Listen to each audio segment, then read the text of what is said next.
sir. All right.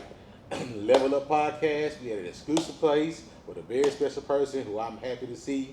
We ran into each other so many times, Yeah. accidentally and on purpose. But Yeah. first off, welcome home, Meechie. Appreciate you. Yes, sir. Yes, Appreciate you. sir. Appreciate you. I'm glad to be home, man. Yeah. Finally made it back, Yes, man. sir. Yes, Yeah. sir.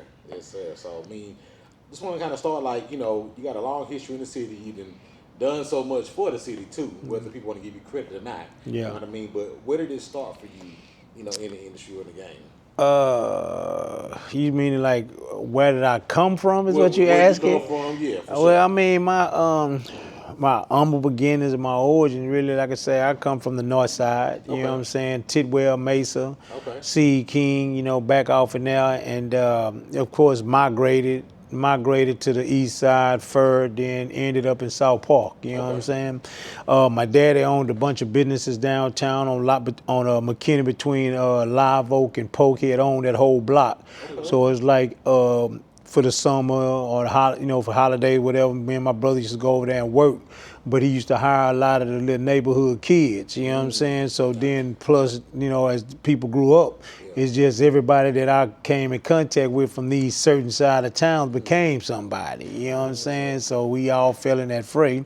And me interacting with these, I pretty much growed up with a bunch of major players that was around the city, you know what I'm saying? Got you. Yeah. So you've been putting people on. Yeah, you can say I've been putting people on. You know what I'm Yeah. saying? I can't take nothing from it. I try to tell people tell me to describe myself, and I tell them it's hard for me to describe myself. You feel me? But yeah, humbly said, yes, Right. I did. That's why I say it for you. I know you might not want to say Yeah. it, but respect when you Yeah. put people in position. Yeah, most definitely. Yeah, for sure. And plus, me and you been knowing each other a long time, so you know. Oh, yeah, for sure. Yeah, for yeah, sure, for yeah. sure. Yeah. So then, you going from these beginnings over there. Like, what was your first introduction to the music, or what came first? Was it music or? Well, the music came first. Okay. When we was in junior high, me and my oldest two brothers, we started an R&B group, and we was singing and stuff. Then, of course, when the rap started, I was singing back in the day. Yeah. Okay. Yeah. Then, of course, as things evolved, you know what I'm saying, the rap, the hip hop. Then we started rapping. We turned to a rap group at C. Keem doing the talent shows and stuff like that. And of course, once I migrated to South Park, I bumped into the likes of the 18, which was Mud, Petey Gunn, Darryl Bradley. They was some little famous dancers back then. They had made it to Apollo and stuff like that. So they used to be my backup dancers. So I went to rapping over there. Then of course went to school with K. Reno, Point Blank, Nip, Screw, Fat Pat. I can go on and on, you know what I'm saying? Lil Kiki, you know what I'm saying? And then I went to Jones, same thing, Klondike Cats, all them people. So it's like I was in the mix with all that, you know what I'm saying? The South Park Coalition, I helped start that. You know what I'm saying? Me, K. Reno, and all them, I was part of that. Meeting up on Belford, Jones, battling Sterling, you know what I'm saying? Yeah. I went to Sterling for a little while, then I transferred to Jones, you know what I'm saying? Man, Yeah. you really was all over that. Yeah, I was for in the real. mix. Didn't really pay attention to what was going on, but as you got older and realized I was in the mix. Yeah. Yeah. Yeah. So what was your question? Yeah, I got a Go question. ahead. So growing up, especially having a father that had a bunch of different hustles, what was really preached and told to you? Was it to get a job or was it to keep a hustle? You know what, man? My daddy was, I tell people my daddy wasn't a deadbeat dad, but he just wasn't an adequate father figure, to us. My daddy was a workaholic, of course. When he died in his office. He had a heart attack. He had died like 8 months before he really died. And the doctors, he fell out in the street, had a heart attack. The doctors told him if he don't change the way he do his thing, he's gonna die. And he actually died in his office. You know what I'm saying? So it wasn't what he told us, it's what he showed us. You know what I'm saying? My daddy was a workaholic, and he really got what he worked for. You feel what I'm saying? So like I said, it wasn't what he told us, it's what he showed us, And that was just instilled in me and my brothers, that's really a hustle, you feel me? So the hustle was instilled in us through his actions, He didn't set an example, he led by example. Yeah. So would you say you grew up in your opinion, middle class, or like what would you describe like your upbringing? Was y'all ever going without, or Now, you know what? I have a saying to that in the story. I tell people, you know how people always say the streets chose them? I chose the streets. I understand? You know what I'm saying? I didn't have to do what I did. Right. You know, I chose to do what I did. You know, and I tell people that all the time. I'm not one of these cats walk around here telling me I did what I had. No, I chose to do it because I didn't have to do it. Because even with my mom, my dad been owning businesses since we was kids, and even when him and my mom separated, my mom worked at St. Joseph Hospital downtown for over 50 years. You know what I'm saying? To the point to when they sold that hospital, they gave my mama like $60,000. And you feel me? So we didn't, it was three of us, three boys. You know, we ain't had three go-karts, we had one. Right. We ain't had three Ataris, we had one. Understand. We never went without. You know what I'm saying? And of course, I didn't even really grow up in the hood. Because even back then, Tidwell and Mesa really wasn't the hood back then. It was a middle class neighborhood. Then of course when we moved to Sea King, that was predominantly white. We was like the third black family to move back there. So, you know, it's like I wasn't, you know, my multicultural upbringing just was there. I left a white school, went to a Mexican and black school, which was fur. Then I ended up in all black school. You feel what I'm saying? So it's like just that journey through that multicultural allowed me to see a lot of things different than a lot of people get the opportunities to see, you know? Right.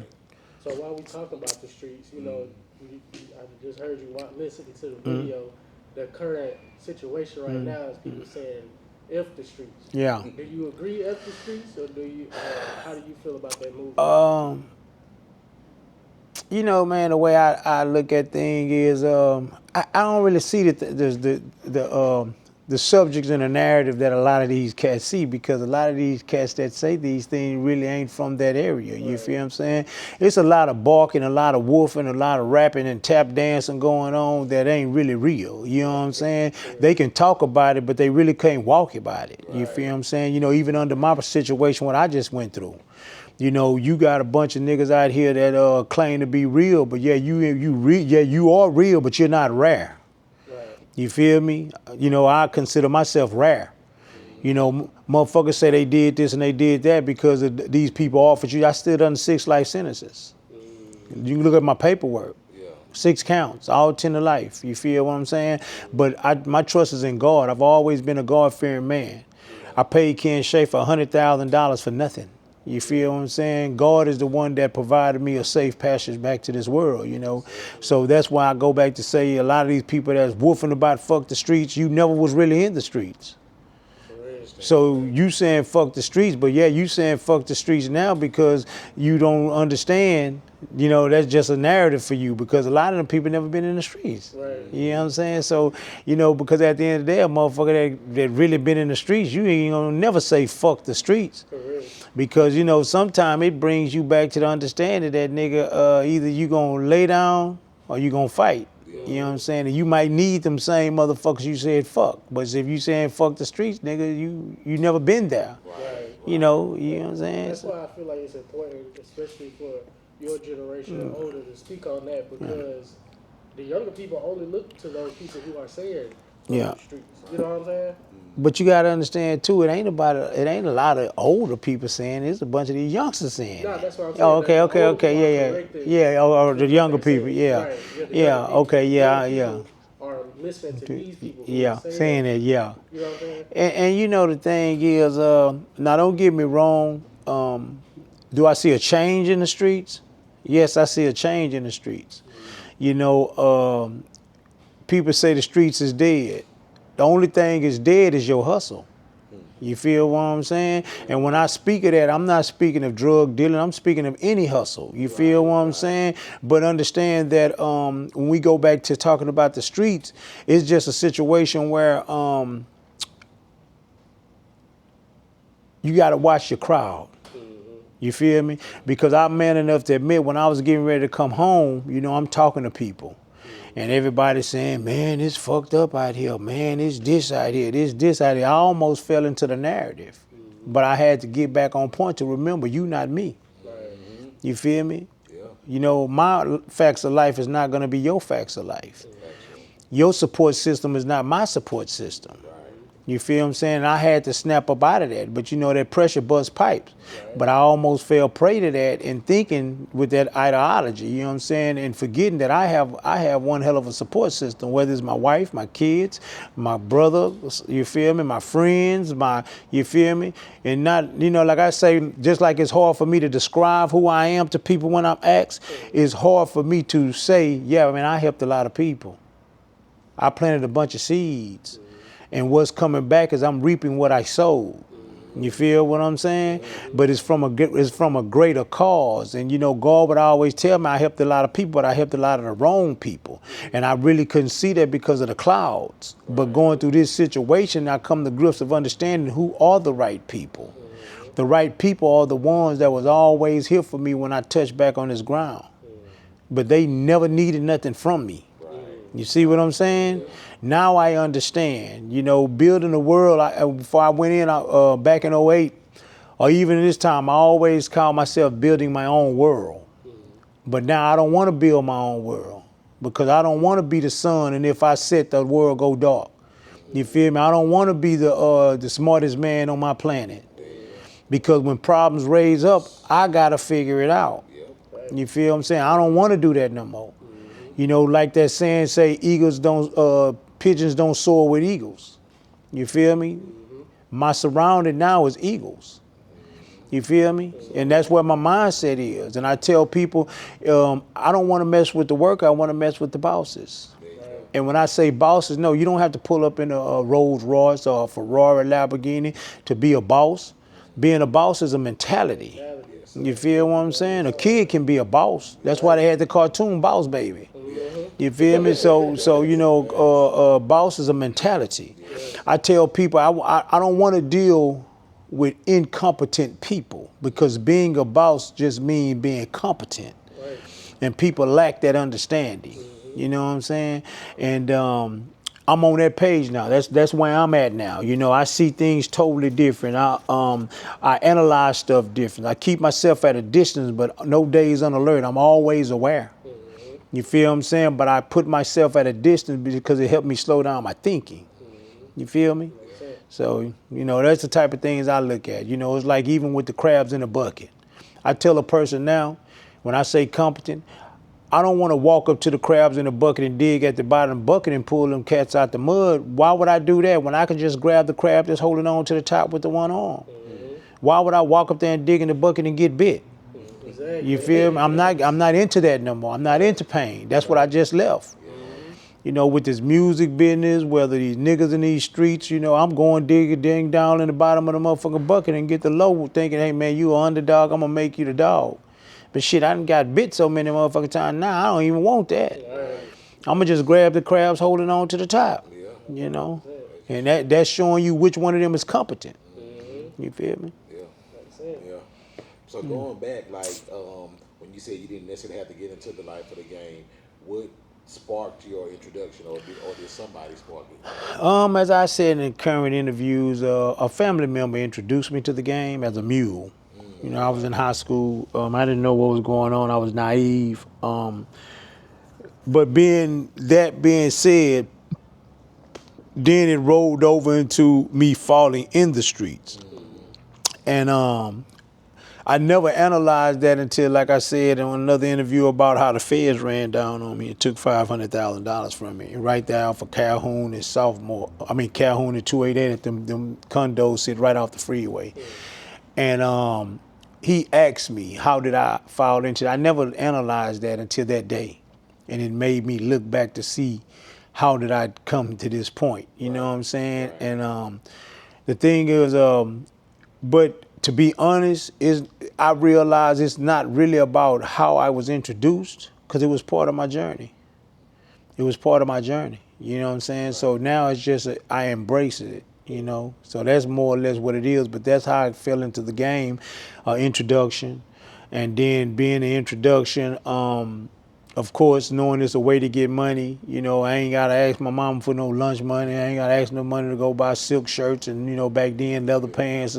I just fell into the game, you know what I'm saying? And from there, I didn't jump in the game to my ankles. I jumped into my head. You feel me? Because it's like you're gonna get the same consequences, you know?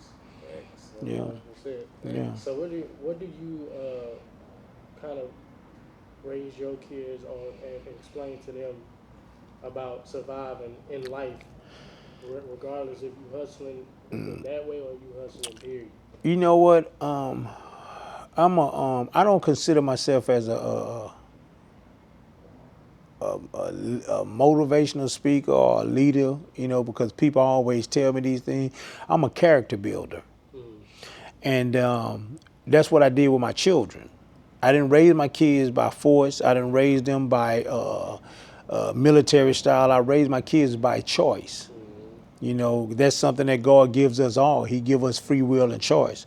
So I use that gift that God gave them to raise them. When they was doing certain things or going through those phases of puberty of growing up, I would tell them, hey, listen, these are your choices. You can do it this way, and it's gonna mount up this way, or you can do it this way, or it's gonna mount up that way. It's your choice. Yes, I had to put the belt to the butts a couple times, but my kids really, I got 5 girls and 1 boy, and I got queens, and not just that, my son, he had his little pitfall and messed off his football career in college, but he understands the complexity of that's on you. Right. You feel me? So yeah, so that's why I say I raised my kids by choice, so that's how I did, and I instilled in my girls about independence. About independence, yes. This climate right Yes. now, because women they see men as like the prize, and I'm gonna lean on the man to do all X, Y, Z. Yeah. You be an example, like now, y'all be the prize. Yes. You ain't gotta do that. You can be your own boss. Yes, and that's why I with my girls, I instilled in them that anything a man gives you should be extra. Go work for yours. You know what I'm saying? Always maintain your independence by doing for yourself. And if you maintain that independence by doing for yourself, you ain't never got to mess with a man or stay with a man because he's taking care of you. You can make a choice. You can go mess with a king, or you can go mess with a pope. It's your choice because you take care of you. And that's what I instilled in my girls, and I instilled in them, because, me being the person I am, my character, my presence always carried a certain aura. It's people never met me a day in their life, and they may walk up to me in front of my kids and say, hey, you a king, da, da, da, da, da, da. Or, hey, man, you a boss, or you this, or you that, So I tell my kids, hey, listen, just like when your dad walk out there, y'all see that man didn't never meet me a day in his life and say what he said. If it makes me a king, that makes y'all what? So understand that the complexity is when you're in school, you don't go try to join a circle or get down because you can't join a circle in school. You make your own. You're a leader. You're not a follower. Your dad is a leader. I'm not a follower. I tell people I don't set trends. I break trends. A lot of things around here, I started that. He know I started a lot of this stuff. Even these DJs, whether it was Go DJs, I bought see his first Serrano. I started the Go DJs, or whether it's Bebe. I gave Bebe that name, Hollywood Bebe. I bought that nigga a necklace with a straight lace around it. You feel me? That nigga was just DJing in the school. You feel me? My record company been around for over 25 years. I started my record company in 2000. It was independent, straight lace. And I've been doing this ever since. And outside of my record company, I've had my successes. I've had the deals with the Jay-Z's, the deal with the Suge Knights and all that stuff, but it's just the way I ended up at it, it wasn't God's plan.